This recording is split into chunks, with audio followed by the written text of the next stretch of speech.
বল্লাল সেন বাংলার সেন রাজবংশের দ্বিতীয় রাজা ছিলেন।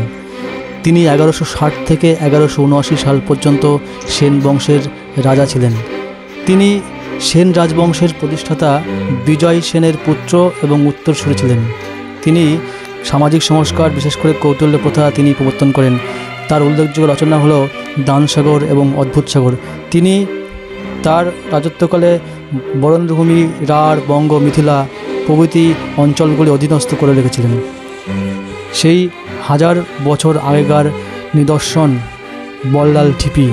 যারা আপনারা মায়াপুরে আসেন, মায়াপুর থেকে টোটো করে মাত্র 10 থেকে 15 মিনিটের দূরত্ব নামমাত্র ভাড়াতেই আপনাকে এই বল্লাল ঢিপিতে পৌঁছে দেবে।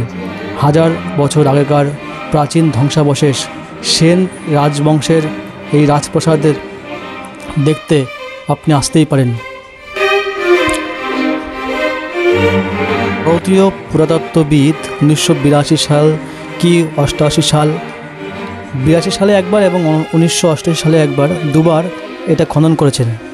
এই খনন করে এখান থেকে উল্লেখযোগ্য পঙ্খের মূর্তি, পোড়ামাটির মানুষ, জীবজন্তুর মূর্তি, তামা ও লোহার তৈরি নানান জিনিসপত্র, পেরেক, প্রচুর হাজার হাজার বছর আগেকার পুরনো জিনিসপত্র এখান থেকে কিন্তু পেয়েছে। এই রাজা বল্লাল সেন, তার পুত্র হলো লক্ষণ সেন। লক্ষণ সেন ছিল খুব ভালো বৈষ্ণব। তিনি তার এই সেন রাজবংশের যে এইটা ছিল তার রাজধানী, পরবর্তীকালে এই রাজধানী এখান থেকে সরিয়ে নিয়ে গিয়ে নবদ্বীপে স্থাপিত করা হয়। এই লক্ষণ সেন তিনি বিখ্যাত কিভাবে, আজও আমাদের সবার স্মৃতিগোচরে তিনি আছেন। কেননা বিখ্যাত কবি জয়দেব, যিনি গীত গোবিন্দ, ভগবান শ্রীকৃষ্ণের গুণগান যে গীত গোবিন্দতে গাওয়া হয়েছে, সেই গীত গোবিন্দ রচয়িতা জয়দেব, সেই লক্ষণ সেন তার সভাকবি ছিলেন জয়দেব।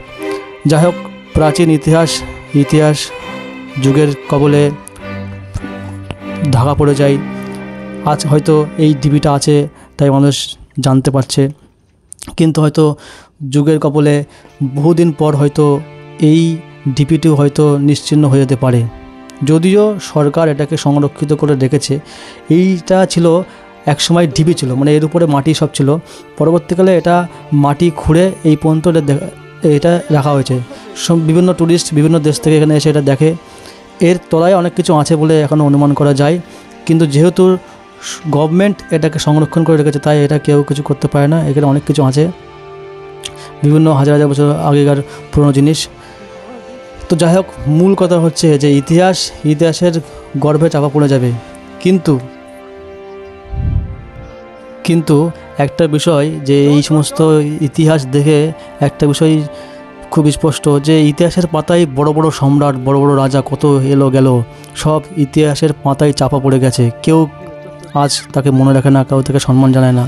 ঠিক সেরকমই আপনি যতই বড়ই ধনী হোক, যত সম্রাট হোক, রাজা হন, আপনাকে কেউ মনে রাখবে না। যদি আপনি ভক্ত হন, পৃথিবী সমাজের জন্য কিছু কল্যাণমূলক কোনো কাজ করেন, তবেই আপনাকে মনে রাখবে। না হলে যত বড়ই সম্রাট হোক, রাজা হন, সব কিন্তু ইতিহাসের তলায় চাপা পড়ে যাবে। একমাত্র লক্ষণ সেন, যিনি বৈষ্ণব ছিলেন, যার সভাকবি ছিলেন জয়দেবের বিখ্যাত কবি জয়দেব, তার নাম অনুসারে, তার স্মৃতি অনুসারে লক্ষণ সেনকেও আজকে মনে রাখে।